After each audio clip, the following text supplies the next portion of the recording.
आपने हैशटैग चलाया भजनलाल हटाओ राजस्थान बचाओ।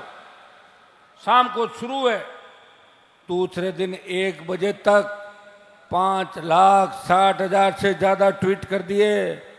भजनलाल जी रोए दिल्ली वालों के सामने। दिल्ली वालों ने बोला क्या कर रहे हो, ये क्या बदनामी हो रही है। तो ट्विटर पे बात करके और उसको शेडो बैन कराया। पहली बार देश कैंपर गाड़ी चढ़ा दी। अपने ही पुलिस के महकमे के थानेदार का ब्लाइंड मर्डर ये आज तक नहीं खोल पाई राजस्थान की पुलिस। तो वो हम एक बार सरकार के पास कुछ लोग उनको दे देंगे। अगर हमें लगता है कि हमारी सारी मांगे मान ली तो बात दूसरी है, और हमें लगता है कि नहीं मानी तो फिर आप यहीं बैठे रहो, आगे पीछे मत होना, क्योंकि फिर अपने को कूच करना पड़ेगा। और कूच होगा वो ऐतिहासिक होगा, पूरा देश इस कूच को देखेगा, यह भी ध्यान रखना। डर तो नहीं लग रहा है ना? अब खाली बातों से नाम नहीं चलेगा। अगर सूरा वीरा तो लड़ाई लड़नी पड़ सकती है। तैयार हो जाओ। कौन लड़ेगा? पहले के लोग अगर लड़ाई लड़ते तो आज हम इस तरह थोड़ी दिखते। पहले के लोगों ने लड़ाई नहीं लड़ी, बेवकूफ बनाया, ने बिजली लाए, ने पानी लाए, ने सड़कें बनाई, ने स्कूल बनाए, कुछ भी नहीं बनाया। फिर भी मैं आपके बीच खड़ा रहा, सरकारों से लड़ता रहा, सरकारों में शामिल नहीं हुआ। और इसीलिए आपका प्यार प्रेम आशीर्वाद इस राजस्थान में, इस देश में सबसे ज्यादा किसी सिंगल नेता को जाता है तो आपने हनुमान बेनीवाल को, अपने भाई को हमेशा आशीर्वाद दिया।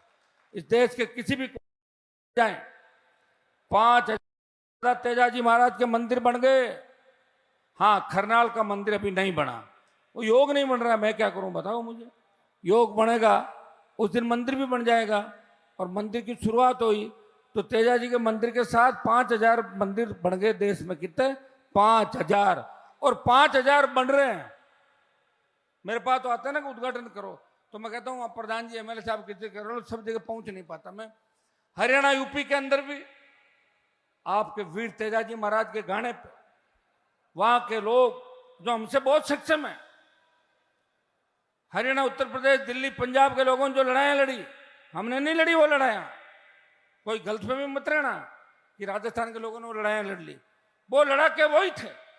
लेकिन फिर भी आज वो ये बात मानते हैं कि नागौर का लड़ाका, बाढ़ का लड़ाका, राजस्थान का लड़ाका इस देश के किसान कौम की रखवाली करेगा, आगे खड़ा मिलेगा। वो सम्मान और विश्वास मैंने इस राजस्थान का, आपका, समाज का इस देश के अंदर बिठाया। इसके प्रधानमंत्री और गृह मंत्री कहते हैं कि हनुमान को मनाना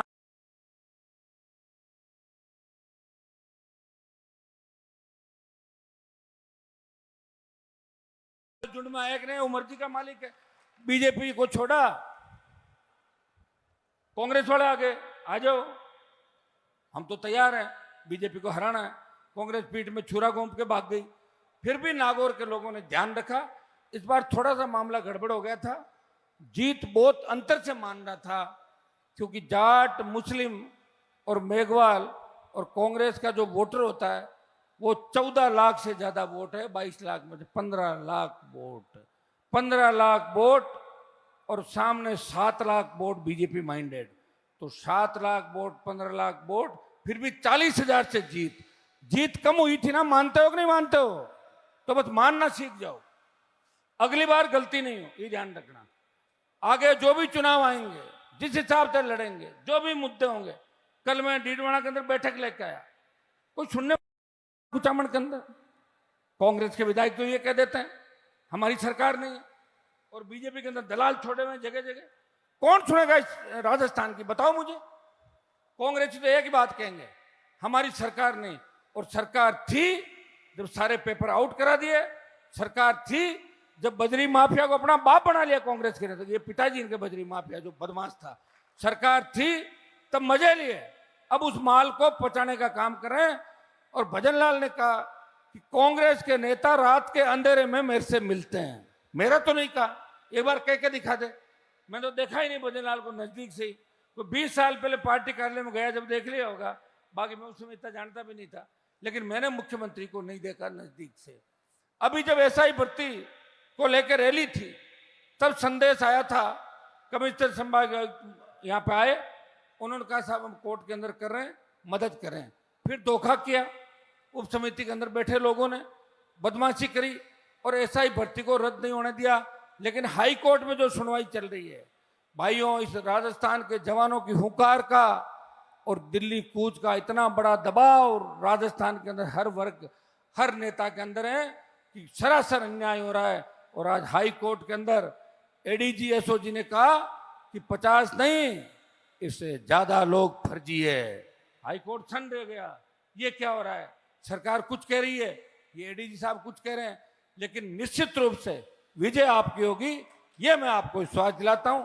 अभी हमने टाइम दिया है, एक बार जो हमारे मुद्दे हैं उनको लेकर अगर ये वार्ता करना चाहेंगे तो अपन इनके पास भेज देंगे, नहीं तो आज इच्छा है कि कलेक्ट्रेट की तरफ चलें, बीच में जो इधर बैरिकेड फेरिकेड लगे इनको फेंक देंगे उखाड़ के, 2 मिनट का काम है। अभी थोड़ी देर करेंगे और वेट, और तुम इधर उधर मत जाना। अरे रवाना हो गए तो मैं कह रहा हूं कूच करना, गांव की तरफ कूच करो, गांव में थोड़ी जाना है, कूच करना है इधर और या इधर। इधर क्या है? रेलवे ट्रैक है, वहां भी ले जा सकता हूं, तैयार रहो, ठीक है ना। आज जो मामला होगा वो आर पार का, आप जो चाहते हो वो सारे आपके काम होंगे। और ये जो छोटे मोटे छुटभैये नेता और कई गलती से बन गए, इनकी आप चिंता छोड़ दो, इनकी चिंता मेरे पे छोड़ दो, आप तो सिर्फ मेरी चिंता करो, इससे सब कुछ ठीक हो जाएगा। मैं धन्यवाद दूंगा आप सबका, विशेषकर हमारी बहन इंदिरा बावरी जो महिला होते हुए भी आधी रात को लड़ने के लिए पहुंच जाती है, छोटे भाई नारायण, और जितनी टीम उधर से इधर तक, चेयरमैन साहब, पूर्व प्रधान जी, प्रधान जी, सारी जो टीम हमारी नागौर के अंदर जो मंच पे विराजे हैं, सारे राष्ट्रीय लोकतांत्रिक पार्टी का पूरा परिवार, इस जिले के प्रमुख नेतागण और हमारे कॉलेजों के पूर्व अध्यक्ष जो 4-5 की संख्या के अंदर बैठे हैं, खरनाल तेजा स्थली का अध्यक्ष, हमारे जितने भी उप प्रधान बावड़ी बैठे हैं, उप प्रधान बोरुंदा, आरएलपी का पूरा परिवार, और शेखा पूर्व प्रधान खींवसर भी बैठे हैं, आरएलपी का पूरा परिवार और तमाम संघर्ष के साथी मेरे, और तमाम आप लोग जो मेरे आला कमान हो। एक नेता बोला कि हनुमान बेनीवाल भी सचिन पायलट गए अशोक गहलोत के पास, तो मैंने कहा 10 साल पहले ही चले जाते हैं, जब तुम्हें यही करना था तो क्यों लड़ाए लोगों को, सरेंडर कर दिया। तो सचिन पायलट का एक नेता बोला कि हनुमान जी कहाँ सरेंडर करते हैं हमें मालूम है। हाँ ये सही है, मैं सरेंडर करता हूं, लेकिन राजस्थान के जवान और किसान के सामने सरेंडर करता हूं, बाकी दुनिया की कोई ताकत नहीं जो हनुमान बेनीवाल को पद के लालच के अंदर या दूसरा कोई प्रलोभन देके झुका सके, रोक सके। मैं यही चाहता हूं कि नागौर हमारा हाईटेक सिटी बने। ये जो रोड बनी कैसी अच्छी बनी कि नहीं बनी?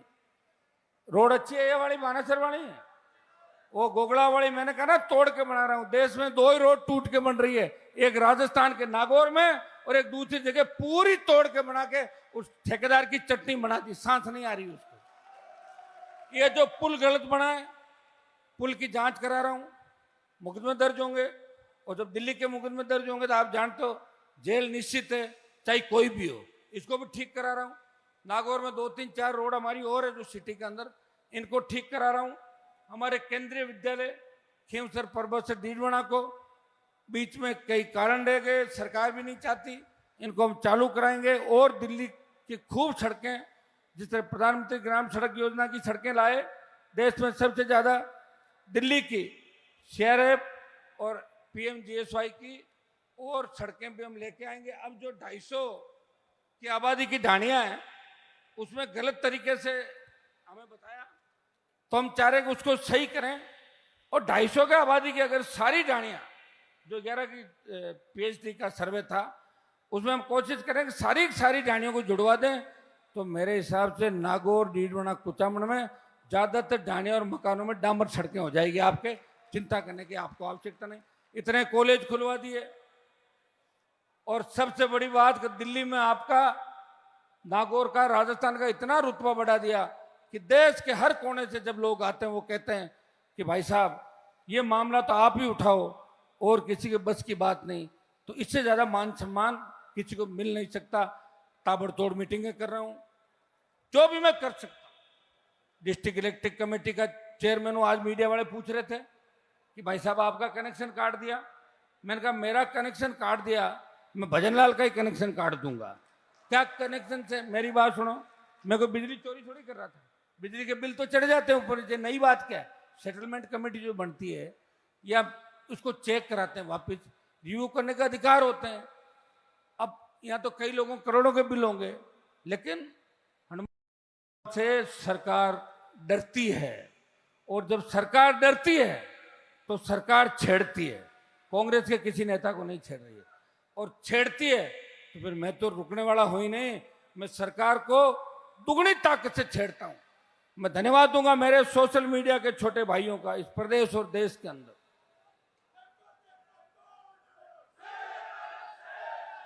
आपने हैशटैग चलाया भजनलाल हटाओ राजस्थान बचाओ। शाम को शुरू है, दूसरे दिन 1 बजे तक 5,60,000 से ज्यादा ट्वीट कर दिए। भजनलाल जी रोए दिल्ली वालों के सामने। दिल्ली वालों ने बोला क्या कर रहे हो, ये क्या बदनामी हो रही है? तो ट्विटर पे बात करके और उसको शेडो बैन कराया। पहली बार देश